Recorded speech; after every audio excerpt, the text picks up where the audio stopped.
Hello গল্প lovers, হৃদয় মাঝে তুমি চ্যানেলে আমি মাফি। আমাদের চ্যানেলে নতুন নতুন রোমান্টিক, স্যাড ও মাফিয়া টাইপ গল্প শুনতে হলে আমাদের চ্যানেলটি সাবস্ক্রাইব করে রাখুন আর লাইক দিতে মোটেও ভুলবেন না। শিয়ামের দিকে গরম চোখে তাকায় আহিল। শিয়াম ভয় পেয়ে দৌড়ে চলে যায় গাড়ি বের করতে। তখন প্রায় মধ্যরাত, ঢাকা থেকে চট্টগ্রাম পৌঁছাতে ভোর হয়ে যাবে।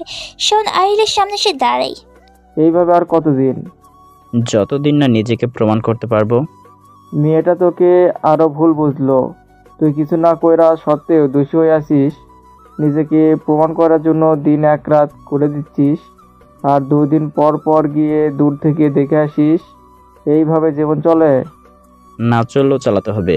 দেখে শুনে ধানি লঙ্কা বিয়ে করেছি, ঝাল সহ্য করতে না পারলেও হবে। আমাদের বাসায় চলে যা, আব্বা আম্মুরে দেখে রাখবি। আমি কাল সন্ধ্যায় ফিরে আসবো। কথাটা বলে আহিল গাড়িতে উঠে বসে। শিয়াম গাড়ি চালাতে শুরু করে। প্রায় 1-2 দিন পর পর এভাবে রাত জেগে আহিলকে নিয়ে শিয়ামের চট্টগ্রাম যেতে। ঠিক মতো শেষ কবে ঘুমিয়েছে শিয়ামের মনে নেই। না, ও করতে পারে না। আহিলকে রাফিয়ার জন্য কতটা পাগল এটা শিয়াম বুঝে গেছে, তাই আর কিছু বলে না। আগে আহিল এই গাড়ি চালাতো, কিন্তু এখন শিয়াম। পুরো রাত শেষে ভোরের দিকে চট্টগ্রামে এসে পৌঁছায় আহিল। সকাল 8টায় রাফিয়ার হোস্টেল থেকে বেরিয়ে ভার্সিটি যায়। সে সময়টুকুই দূরে থেকে রাফিয়াকে দেখে আহিল। প্রায় অনেকটা সময় দাঁড়িয়ে থাকার পরেও আজ আর রাফিয়া আসে না। 10টা বেজে যায়, রাফিয়া হোস্টেল থেকে বের হয় না। আহিল ভাবে হয়তো ভার্সিটি আজকে বন্ধ, কিন্তু না, মানুষও যাচ্ছে। আহিল শিয়ামকে দিয়ে রাফিয়ার ক্লাসমেটের কাছ থেকে খবর দিতে পারে। একটু পরেই শিয়াম রাফিয়ার ক্লাসমেটকে নিয়ে ফিরে আসে। ভাই, ভাবি নাকি অনেক অসুস্থ, তাই আজ ভার্সিটি নাকি আসে নাই। কথা শুনে আহিলের বুক জ্বলে ওঠে। হয় রে! আহিল শিয়ামকে নিয়ে রাফিয়ার হোস্টেলের সামনে যায়। সাথে রাফিয়া ক্লাসমেট। হোস্টেলের সামনে আসতে আহিল বুঝতে পারে এইটা ঠিক গার্লস হোস্টেল। সে কি করবে, ঢুকে কিছুই মাথায় কাজ করছে না। আরে, আপনি তাহিল স্যার না, ঢাকার এমপি? আপনাকে কত টিভিতে দেখেছি। হুট করে একজন লোক এসে বলে এই কথা। আপনি কে? আমি হোস্টেলের মালিক স্যার। কোনো দরকার আপনাগো? আমার এখন আহিল এবার লোকটার দিকে তাকে এতক্ষণ বিরক্ত হলে এখন এই লোকটারই দরকার। আসলে ভিতরে আমার ভাবি আসে। হুট করে বলে সিয়াম। আপনার ভাবি কেডা? রাফিয়া ভাবি, ওই যে ওনার রুমমেট। ভাবি অনেক অসুস্থ, ভিতরে যাওয়াটা খুব দরকার। তো চলেন যাই। আল্লাহ, এইটা আগে কইবেন না। কথাটা বলে লোকটা হোস্টেলের গেটের ভেতর প্রবেশ করে। সাথে আয়ালের এই মুহূর্তে কারোর সাথে কোনো কথা বলতে ইচ্ছে করছে না। রাফিয়ার রুমমেটের কাছ থেকে রুম নাম্বার জেনে নিয়ে দৌড়ে দোতলায় যায় আয়াল। যা দেখে হোস্টেলের মালিক আর রুমমেট দুজনে অবাক। আয়াল রুমের সামনে সে দরজা ধাক্কা দেয়। চাপানো ছিল তাই খুলে যায় দরজা। আয়াল দ্রুত রুমের ভিতরে যায়। রাফিয়াকে ছোট্ট চৌকিতে শুয়ে আছে। আয়াল সেদিকে যায়। রাফিয়ার কাছে আসতে আয়ালের পুরো শরীর ঠান্ডা হয়ে যায়। মনে হচ্ছে শরীরের কোনো শক্তি নেই। আয়ালকে দেখে রাফিয়ার শরীরে অনেক জ্বর, সাথে রাফিয়া কোনো জ্ঞান নেই, অচেতন অবস্থায় পড়ে আছে। আয়াল সাথে সাথে রাফিয়াকে কোলে তুলে নেয়। শ্যামকে ইশারে গাড়ির কাছে যেতে বলে। হোস্টেলে হুট করে এমন কিছু হওয়ার প্রায় যারা ছিল হোস্টেলে সকলে বেরিয়ে এসে দেখে। অনেকে তো এটা ভেবে অবাক হয় রাফিয়া একজন এমপির আত্মীয়। রাফিয়াকে কোলে নিয়ে গাড়িতে উঠে বসে আইল। সাথে রাফিয়ার রুমমেট ও রাফিয়ার পায়ের কাছে একটা গিয়ে বসে। দ্রুত একটা হসপিটালে নিয়ে যায় রাফিয়াকে। ইমার্জেন্সিতে ভর্তি করানো হয়। রাফিয়াকে নিয়ে যাওয়া হয় ট্রিটমেন্টের জন্য। আইল পাশে থাকা একটা চেয়ারে ধপ করে বসে পড়ে। স্যাম এগিয়ে যেতেও চায় না। এই মুহূর্তে আইলকে একা একটু থাকতে দেওয়া উচিত। সিয়াম বেরিয়ে যায় খাবার আনতে। সিয়াম জানে আয়াল কিছুই খায়নি কাল থেকে এখন পর্যন্ত। খাওয়ার ভিতর কি শুধু সিগারেট দিয়ে এইটুকুই, এখন আরও খাবে না। কিন্তু এভাবে আয়ালকে দেখতে সিয়ামের কষ্ট হয়। মানুষটা যে কোনো এত শান্তি পাচ্ছে। এবার রাফিয়া সুস্থ হোক, সিয়াম নিজেই গিয়ে রাফিয়াকে বলবে তাদের আয়াল ভাই নির্দোষ। আহিল সিয়ামে বসে আছে হসপিটাল বেলে। এখন প্রায় সন্ধ্যা। আহিল কল না ধরে হাবিব আহমেদ বারবার ফোন দিয়ে যাচ্ছে। পরে না পরে সিয়ামকে কল দিলে সিয়াম আহিলের কাছে ফোন দেয়। বলো বাবা। কোথায় তুমি আহিল? চট্টগ্রাম। বৌমার কি খবর এখন? জ্ঞান ফিরেনি বাবা এখনো, বুঝতে পারছি না কিছুই আমি। আমার নিজেকে খুব অসহায় লাগছে বাবা। কথা বলতে গিয়ে আইলের গলা ধরে আসে। জাবির আহমেদ বুঝতে পারে। তুমি বৌমাকে বাড়ি নিয়ে আসো, আর এভাবে পুরুষ মানুষের ভেঙে পড়তে হয় না আহিল। আমি জানি তুমি পারবে। রাফিয়া এখন তোমার ভুল বুঝছে, তাই তোমাকে মানতে পারছে না। যখন সত্যিটা জেনে যাবে ও তোমার কাছেই ফিরে আসবে। ওর পাশে থাকো, আর সম্ভব হলে আমাদের মেয়েকে বাড়ি ফিরিয়ে নিয়ে এসো। রাখছি। কথাটা বলে হাবিব আহমেদ ফোন কেটে দেয়। পাশে দাঁড়িয়ে ছিল রেবেকা বেগম। ছেলের খোঁজ পেয়ে সেও এখন চিন্তামুক্ত, কিন্তু তার ছেলে যে অসহায় একটা মেয়ের কাছে কি করে নিজেকে সামনে উঠবে আহিল। আহিল সিয়ামের কাছে দিয়ে আবার হসপিটালের ভিতরে ডেকে। রাফিয়া এখন আর জ্ঞান ফেরেনি। অতিরিক্ত জ্বর আর দুর্বলতা এই অবস্থায় আহিল সোজা রাফিয়ার রাখা কেবিনে ঢুকে যায়। আহিলকে দেখে রাফিয়া ক্লাসমেট কেবিন থেকে বেরিয়ে যায়। আহিল আস্তে আস্তে এগিয়ে যায় রাফিয়ার দিকে। ওর পাশে একটা চেয়ার বসে তারপর রাফিয়ার হাত দুটো নিয়ে নিজের হাতের মুঠোয় নেয়। অনেকগুলো চুমুকে আহিল রাফিয়ার হাতে। কষ্ট বলতে আহিলের ফেটে যাচ্ছে, ইচ্ছা করছে রাফিয়ার বুকে জোরে রাখতে। আহিল না চাইতেও ওর চোখ পানি চলে আসে। নিজেকে যতই শক্ত মানুষ বলে দাবি করুক, রাফিয়া চলে আসার প্রতিটা রাত জানে কি পরিমাণ যন্ত্রণা ভোগ করেছে। আমার লক্ষ্মী বউ, কেন এত শাস্তি দিচ্ছ আমায়? কেন বুঝতে পারছো না এই বুকে তোমার জন্য কতটা যন্ত্রণা হয়? কবে বুঝবে আমি দোষী নই? কবে নিজের জেদটাকে দূরে সরিয়ে দিয়ে আমার কাছে আসবে?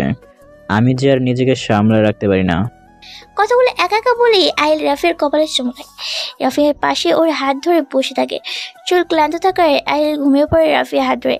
এর মধ্যে কেউ আর কেবিনে আসেনি। প্রায় অনেকটা সময় পর রাফিয়ার জ্ঞান ফিরে আসে। চোখ পিটপিট করে তাকিয়ে রাফিয়া বুঝতে পারে এটাই হসপিটাল। উঠে বসতে যাবে তখন খেয়াল করে ওর পায়ের কাছে চেয়ারে হেলান দিয়ে করে থাকে আহিলকে। রাফিয়ার বুকের ভেতরটা মোচড় দিয়ে ওঠে। আহিল কোথা থেকে এলো? তাহলে কি আহিল ওকে তুলে নিয়ে এসেছে? রাফিয়ার জোরে একটা চিৎকার করে। চিৎকার শুনে আহিল ধরফড়ে ওঠে। তাড়াতাড়ি রাফিয়ার মুখ চেপে ধরে। কি করছো কি তুমি? এটা হসপিটাল। আপনি কোথা থেকে এসেছেন? আপনি আমাকে খুঁজে পেলেন কি করে? নাকি আবার আমায় কিডন্যাপ করে এনেছেন? কেন এসেছেন আপনি আবার? আবারও চিৎকার করে রাফিয়া। রাফিয়ার এই চিৎকার করে কথা বলা এই মুহূর্তে আহিলের মোটেও পছন্দ হচ্ছে না। প্রচুর রাগ উঠে যায় আহিলের। রাফিয়ার কাছে গিয়ে রাফিয়ার দিকে ঝুঁকে রাফিয়ার মুখে হাত দিয়ে আরও শক্ত করে চেপে ধরে। এই মেয়ে, তোমার সমস্যা কি? কিছু বলতে পারি না বলে যা খুশি তাই করবে? এইটুকু পুঁটি মাছের মতো মেয়ে, ধরলে অজ্ঞান হয়ে যাও। তোমাকে তুলে নিয়ে মানুষ করবেটা কি? চুপ করে বসে থাকো। এটা তোমার শ্বশুরবাড়ি না, এটা হসপিটাল। আর এত বড় বড় কথা বলছো। আমি না হসপিটালে নিয়ে আসলে মরে যেতে, বুঝলে? কথাটা বলে আহিল রাফিয়ার মুখ থেকে হাত সরিয়ে উঠে যেতে চায়, কিন্তু তার আগেই রাফিয়া আহিলের পাঞ্জাবি চেপে ধরে। আমি পুঁটি মাছের মতো হই বা রুই মাছের মতো হই, তাতে আপনার কি? আর আমি মরে গেলে যেতাম। আপনাকে বলেছি আমার উপকার করতে, আপনাকে বলিনি আমার থেকে দূরে থাকবেন। লজ্জা করে না আপনার? না, করে না। কথাটা বলে রাফির হাত থেকে পাঞ্জাবি ছাড়িয়ে আহিলে বেরিয়ে যায় কেবিন থেকে। রাফির চুপ করে বসে শুধু দেখে আহিলের যাওয়া। কাল রাতে রাফিয়ার প্রচুর জ্বর এসেছিল। সে দেখে এই পর্যন্ত আর কিছুই মনে নেই। তবে এখন আহিলকে দেখে অনেকটা অবাক যে হয়েছে রাফিয়া তাও নয়, কারণ আহিল যে মাঝে মাঝে চট্টগ্রাম দেখাচ্ছে এটা বিভিন্ন ফেসবুক মাধ্যমগুলোতে দেখা যায়। সেইখানে থেকে রাফিয়া জানা আহিল কেন প্রতি সপ্তাহে চট্টগ্রামে সে। একটু পরে আহিল আবার কেবিনে ঢুকে আসে একজন নার্সকে নিয়ে আহিল আবার বেরিয়ে যায়। নার্স এসে রাফিয়ার কয়েকটা ওষুধ দিয়ে রাফিয়ার হাতে স্যালাইন খুলে দেয়। আপনি কি ঠিক মতো খাওয়া দাওয়া করেন না? করি। এখন থেকে ঠিক মতো খাওয়া দাওয়া করবেন। জি। আপনার একটা কথা জিজ্ঞেস করি। করেন। ওই ঢাকার এমপি আহিল আপনার কি হয়? হুট করে নার্স এমন প্রশ্ন করে রাফিয়া কিছুটা অবাক হয়। পরে ভালো করে তাকিয়ে দেখে মেয়েটা রাফিয়ার সমান হবে। তখন রাফিয়া বুঝতে পারে ব্যাপারটা। কিছু হয় না, বিপদে পড়েছি তাই সাহায্য করেছে, এইটুকুই। কেন, আপনার বুঝি ভালো লেগেছে? কথা শুনে মেয়েটা একটু লজ্জা পাই। না, আসছি আমি। সুস্থ থাকুন। নার্স বেরিয়ে যায়। রাফিয়া সেই দিক দিয়ে তাকে একটা দীর্ঘ শ্বাসে নিজের বিয়ে করার পরের উপর মানুষকে রেখেছে এইটাও মেনে নিতে হচ্ছে। রাফিয়া ভাবনার মাঝে এক চলে আসে হাতে খাবারের প্যাকেট। খেয়ে ওষুধ খেয়ে নাও, আমাদের যেতে হবে। কোথায় যেতে হবে? ঢাকা। তো চলে যান, আমি এক্ষুনি চলে যাব হোস্টেলে গিয়ে খেয়ে নিব। ধন্যবাদ সাহায্য করার জন্য। কথাটা বলে রাফিয়া বেড থেকে নেমে দাঁড়াতে মাথা ঘুরে ওঠে। পড়ে যেতে নিলেই আয়াল রাফিয়াকে ধরে ফেলে। বা দাঁড়াতে পারছে না, কিন্তু দেমাক শেষ হবে না। তুমি পারলে হেঁটে যাও তো দেখি কি করে যেতে পারো। ছাড়ুন, আপনার সাহায্য আমার চাই না, বলেছি না? জ্ঞান থাকলে কখনোই আপনার সাহায্য নিতাম না। করেছেন, ধন্যবাদ বলেছি, এইবার যেতে দিন। যাও। বলে রাফিয়াকে ছেড়ে দেয়। রাফিয়া সত্যি আস্তে আস্তে হেঁটে কেবিন থেকে বেরিয়ে যায়। আর রাফিয়াকে যেতে দিত না, কিন্তু এই মুহূর্তে রাফিয়াকে মাথায় তুলতে চাইলে তাই ছেড়ে দিয়েছে। আয়াল বাইরে একটা রিক্সা ও ব্যবস্থা করে এসেছে। আয়াল জানে রাফিয়া কিছুতে ওর সাথে যাবে না, আর আয়াল এখন জোরও করবে না। হাতে অনেকগুলো প্রমাণ নিয়ে রাফিয়াকে নিয়ে যাবে। রাফিয়া চলে যেতেই আয়ালকে কেবিন থেকে বেরিয়ে আসে। শিয়াম হসপিটালের খরচ মিটিয়ে দিয়ে আয়ালের সামনে সে দাঁড়ায়। ভাই, ভাবি দেখি চলে গেল। চাচাই না ভাবিরে ঢাকা নিয়ে যাইতে বললো। তোর ভাবির অনেক জেদ সিয়াম। ওকে এই মুহূর্তে ঢাকায় নিয়ে গেলে ওর ক্ষতি হতো। ও থাকুক, খুব জলদি এসে নিয়ে যাব। আয়াল ওইদিকে ঢাকায় ফিরে আসে। বাড়িতে ফিরে হাবিব আহমেদ আর রেবেকা বেগমের একাধিক প্রশ্নের উত্তর দিতে হয় আয়ালকে। কেন সে রাফিয়াকে নিয়ে আসছে না, আয়াল কেন উত্তর দেয় না। ফ্রেশ হয়ে লম্বা একটা ঘুম দেয় আয়াল। এখন তার হাতে অনেক কাজ, বইয়ের জন্য ঠিকমতো ঘুমাতেও পারছে না বেচারা। হোস্টেলে ফিরে রাফিয়া কিছুক্ষণ শুয়ে থাকে। জ্বর কমলে শরীর খুব দুর্বল ওর। হসপিটালে ওষুধও দিয়েছে, কিন্তু রাফিয়া কিনবে কি করে? মাসের শেষের দিকে হাতে শুধু ওষুধ কেনার মতো টাকাও নেই। সারা রাত ঘুমিয়েছে তাই, আর রাফিয়া এখন ঘুমায় না। কিছুটা সময় শুয়ে থেকে উঠে বই নিয়ে পড়তে বসে। একটু পরে রাফিয়ার রুমমেট আসে। রাফিয়া গিয়ে দরজা খুলে দিয়ে আবার নিজে জায়গায় এসে বসে। রাফিয়া তাকায়, দেখে মেয়েটা হাতে ওষুধ আর কিছু ফল, যা থেকে রাফিয়া কিছুটা অবাক হয়। রুমমেট হিসাবে একটু সাহায্য করতে পারে, কিন্তু ওষুধ আর ফল কিনে আনবে এটা তো অসম্ভব না। এগুলো কার জন্য? তুই যেহেতু রোগী, তোর জন্যই গাধি, নে এগুলো। বলে রাফিয়া বিছানার ওপর জিনিসগুলো রাখে। তুই এসব আনতে গেলি কেন? আমি তো আনতে পারতাম। চুপ কর তো, মাস শেষ এখন, তোর হাতে যে টাকা নেই সেটা আমি জানি। রাফিয়া শুনে চুপ করে বসে থাকে। আচ্ছা রাফিয়া, তোর সাথে তো অনেক দিন ধরে আছি, তুই তো কখনো বলিসনি এমপি আদ্রিয়ান আহমেদ আহিল তোর পরিচিত। কথা শুনেই রাফিয়া চমকে যায়। আনিকা কি করে জানলো আহিলের কথা? তুই কি করে ওনাকে চিনিস? কি বলিস, ওনাকে কে না চেনে? কত কিউট দেখতে। আমি যে সামনে থেকে কোনোদিন ওনাকে দেখতে পাবো এটাই তো ভাবিনি। যখন আমার কাছ থেকে তোর খবর নিয়ে হোস্টেল থেকে তোকে কোলে করে নিয়ে গেল, আমার শুধু মনে হচ্ছিল, ইস, তোর জায়গায় যদি আমি থাকতাম। রাফিয়া হা করে আনিকার কথা শুনছে। আর আনিকার কাছে এসে খবর নিয়ে নেয় এই লেডিস হোস্টেলে এসে আবার ওকে কোলে করে হসপিটালও নিয়ে গেছে। আর রাফিয়া এইসবের কিছুই মনে নেই। কি ভাবছিস? বললি না তো তোর কি হয় ওই এমপি? কিছু হয় না, যা নিজের কাজে যা। রাফিয়ার কথায় আনিকার রাগ হয়। সে উঠে নিজের কাজে চলে যায়। রাফিয়ার কোথায় আনিকার রাগ হয়, সে নিজের কাজে চলে যায়। রাফিয়া ভাবুক মনের ভেতর এখন নানা প্রশ্ন ঘুরপাক খাচ্ছে। এই প্রশ্নের উত্তর সে এখন কোথায় পাবে? অন্যদিকে আইলের ঘুম ভাঙে সন্ধ্যায় ফোন ধরে আইলের সাথে সাথে উঠে বসে। কথা শেষ করে দুটো একটা পাঞ্জাবি পরে নিয়ে আইল বেরিয়ে যায়। নিজের গাড়ি ড্রাইভ করে গন্তব্যে পৌঁছে যায়। গাড়ি থেকে নেমে আইল বাংলাতে প্রবেশ করে। ভাই, ওর সব ইনফরমেশন বের করতে পেরেছি। পাশ থেকে বলে সাব্বির। বল। ভাই, ও সত্যি বলেছে। রিপার মা রিজনের রক্তের কেউ না। রিজন রিপার বাবার প্রথম বউয়ের সন্তান। রিজনের বাবা ঢাকা চাকরি করতেন। ঢাকায় রিপার মাকে নিজে প্রথম বিয়ের কথা গোপন করে বিয়ে করেন রিজনের বাবা। অনেক বছর এই বিয়ের গোপন রাখার হলেও রিজনের মা অসুস্থ হয়ে যায় হুট করে। তারপরেই বিষয়টা সামনে আসে। রিজনের মা এসব মেনে নিতে না পেরে আত্মহত্যা করেন। তখন রিজন প্রায় অনেকটা বড়। নিজের মায়ের এমন মৃত্যু রিজন মেনে নিতে পারেনি, তাই প্ল্যান করে রিজন রিপার সাথে থাকতে শুরু করে, আর তারপর এইসব ঘটায়। সব শুনে আইল বেশ অবাক হয়। সিএমআর সাব্বিরকে নিয়ে রিজনকে রাখার রুমতে যে আইল। রিজন চেয়ারে হেলান দিয়ে ঘুমিয়ে পড়েছে। কারণ আসার শব্দ পেয়ে রিজন চোখ মেলে তাকায়। আইল রিজনের সামনে চেয়ার নিয়ে বসে। সবগুলো খুন নিশ্চয় একা করিসনি, সাথে কে ছিল? আইলের হুট করে এমন প্রশ্ন করে রিজন অনেকটা ঘাবড়ে যায়। তোকে কে বলেছে আমি খুন করেছি? আমি কে জানিস তো, সত্যিটা বলে দে, কি প্রয়োজন? এমনি তো বাঁচতে পারবি না। মরে গেলেও বলবো না। তার মানে ধরে নিব তুই একাই জড়িত? যদি এটাই সত্যি হয় তাহলে মানলাম আমি তোর মায়ের মৃত্যুর জন্য তুই রিপার ওর মাকে দায়ী ভাবছিস, কিন্তু রাফিয়ার বাবার কি দোষ ছিল? ওনাকে কেন মারলি? এইবার রিজন শব্দ করে হেসে ওঠে। সব জেনে গেছিস দেখছি। আমি তো শুধু একজনকে মারতে চেয়েছিলাম। রাফিয়ার বাবাকে তুই মারিসনি? ওনাকে আমি কেন মারতে যাব? আয়াল উঠে দাঁড়ায়, আস্তে আস্তে রিজনের সামনে এসে দাঁড়ায়, রিজনের গলা চেপে ধরে। তাহলে কে মেরেছে? আয়াল রিজনের গলায় এমনভাবে ধরছে রিজন দম নিতে পারছে না। অনেক চেষ্টা করে আয়ালের হাত থেকে কিন্তু ব্যর্থ হয়। এমন চাপ পড়ে রিজন সত্যটা বলতে রাজি হয়। বলছি আমি। বল। আমি শুধু রিপার মাকে মারতে চেয়েছি, আর কাউকেই না। আমি এই জন্য ঢাকায় এসেছিলাম, কিন্তু রাজনীতিতে জড়িয়ে পড়ে তোকে শত্রু ভাবতে শুরু করি। কোনোভাবে নিজের অবস্থান তৈরি করতে পারছিলাম না। যখন জানতে পারি রাফিয়া আর তোর মধ্যে কিছু চলছে, তখনই টোপ ফেলি। রুদ্রকে গিয়ে বলি রুদ্রই রাফিয়াকে কিডন্যাপ করে। তুই ওকে নিয়ে যাওয়ার পরে রুদ্র জানায় ওর রাফিয়াকে পছন্দ, বিয়ে করতে চায়। আমার এইসবে তখন কিছুই ছিল না ইন্টারেস্ট। নির্বাচনে তুই জিতে যাওয়ার পর রুদ্রর মাথা আরও খারাপ হয়ে যায়। কোনোভাবে রুদ্র জানতে পারে রাফিয়ার বাবা তোর সাথে রাফিয়ার বিয়ে দিয়েছে।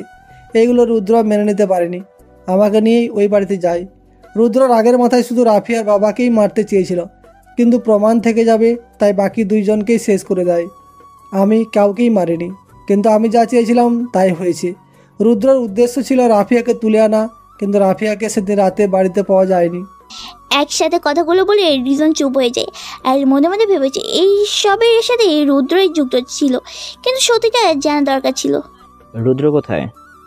ব্যাংককে। আয়েল উঠে দেয়। রিজন ভেবেছিল আয়েল সব জেনে ওকে ছেড়ে দেবে, কিন্তু না, আয়েল বেরিয়ে যায়। রিজন আগের জায়গায় চুপ করে বসে থাকে। সময় চলে গেছে আরও স্বাধীন। রাফিয়া এখন পুরোপুরি সুতো, সে তার মতো চলছে। এই যে মাত্র ভার্সিটি থেকে বেরিয়ে টিউশনের উদ্দেশ্যে বের হয়েছে, রাস্তা দিয়ে হাঁটছে রাফিয়া। এখন দুপুর সময়, রোদে তাকে টিকে থাকা দায়, তবুও কিছু করার নেই রাফিয়া। শরীর যতই ভেঙে পড়ুক, মনোবল ধরে রাখতে জানে রাফিয়া। কন্ট্রোমেশনে মাত্র পৌঁছেছে রাফিয়া, এমন সময় ওর ফোনটা বেজে উঠেছে। রাফিয়াকে জায়গায় দাঁড়িয়ে ব্যাগ থেকে ফোনটা বের করে তাকে অপরিচিত নাম্বার। রাফিয়া দুইবার ভেবে ধরবে কি ধরবে না। রাফিয়া ফোনটা ধরে। হ্যালো। জি, রাফিয়া বলছেন? জি বলছি, আপনি কে? রাফিয়া দাঁড়িয়ে আছে তারাই, ও ঠিক সামনে বসে আছে ইন্সপেক্টর রওশন। রাফিয়ার চোখ মুখ হাজারটা প্রশ্ন। তখন রওশনে রাফিয়াকে কল করেছে। মাত্র একটা কথা শুনে রাফিয়ার সাথে সাথে টাকা ছুটে এসেছে। তখন অধীর আগ্রহে রওশনের দিকে তাকিয়ে আছে। আমি তাদের দেখতে চাই মিস্টার রওশন। দেখবেন তো, কিন্তু যে ওই খনিগুলোকে আমাদের হাতে তুলে দিয়েছে সে কে জানতে চাইবেন না? কে সে? আদিয়ান আহমেদ আহিল। নামটা শুনে রাফিয়ার বুকটা কেঁপে ওঠে। সব কিছু কেমন উল্টো পাল্টা লাগছে। কি হচ্ছে কিছুই বুঝতে পারছে না। কি সব গলিয়ে যাচ্ছে তাই তো? থাক আমি বলি। মূলত আমি হচ্ছি আহিলের ছোটবেলার বন্ধু।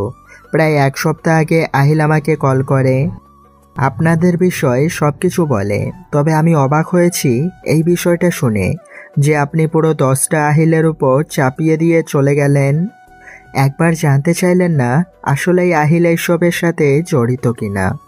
না, জানতে চাইনি, কারণ ওনার শত্রুরা এসব করেছে, তাই দোষটাও তো ওনারই। কিভাবে? আপনি কি জানেন এইসবের সাথে কে জড়িত আর কিসের জন্য জড়িত? চলুন তাহলে দেখে নিন। রাফিয়া চুপ করে থাকে। রওশন রাফিয়ার সামনে নিজের ফোনটা ধরে। রাফিয়ার ফোনের দিকে তাকিয়ে হতবাক হয়েছে। সব থেকে বেশি হতবাক হয় রিজনের ছবি দেখে। রাফিয়া ভাবতেও পারে না রিজন এই খুনের সাথে জড়িত। রাফিয়ার চোখ দিয়ে অনবরত পানি পড়ছে। রাফিয়ার নিজেকে অসহায় লাগছে। রওশন সবটা বুঝতে পেরে কেবিন থেকে বেরিয়ে যায়। রাফিয়া কিছুটা সময় নিয়ে বের হয়, সোজা রওশনের সামনে গিয়ে দাঁড়ায়। উনি এখন কোথায় বলতে পারেন? না, ও বলেছে আপনাকে নিজে খুঁজে নিতে। এই ফাইলটাতে সাইন করুন। রাফিয়া ফাইলটা সাইন করে দ্রুত বেরিয়ে যায়। রাফিয়া জানে না কোথায় যাবে। থানার বাইরে বেরিয়ে এসে একটা সিএনজিতে উঠে রাফিয়া মনের মধ্যে বারবার একটা কথার জায়গা, সেই জায়গাটা পেলে হয়তো রাফিয়া ওর সকল প্রশ্নের উত্তর পাবে। রাফিয়া সেই জায়গায় পৌঁছে অনেকটা সময় লাগে। অন্ধকার নেমে এসেছি অনেকক্ষণ আগে। রাফিয়া সিএনজি থেকে নেমে দ্রুত পায়ে সেই চায়ের দোকানটার কাছে যায়। আহিল নেই। রাফিয়ার বুক ফেটে যাচ্ছে। এইখানে আয়েলকে না পেলে রাফিয়ার অন্য কোথাও যাওয়ার উপায় নেই। রাফিয়ার চায়ের দোকানের সামনে বেঞ্চটাতে বসে পড়ে, কাঁদতে থাকে। কি ধানি লঙ্কা, কাঁদছো কেন? নিজেকে অসহায় লাগছে তাই না? রাফিয়ার সাথে সে সামনে তাকায়। আহিল দাঁড়িয়ে আছে। রাফিয়া ওকে দেখে মুখটা ঘুরে নেয় আর জোর যেন কান্না করতে থাকে। আহিল রাফিয়ার পাশে এসে বসে। পকেট থেকে একটা রুমাল বের করে রাফিয়ার সামনে ধরে, কিন্তু রাফিয়া নেয় না। রাগ দেখানোর কথা আমার, দেখাচ্ছ তুমি। রাফিয়া তাও কিছু বলে দেয়, চুপ করে থাকে। কি কথা বলবে না? আচ্ছা তাহলে চলে যাই আমি বলে আহিল উঠে যেতে চায়। আমার প্রশ্নের উত্তর না দিয়ে যেতে পারবেন না।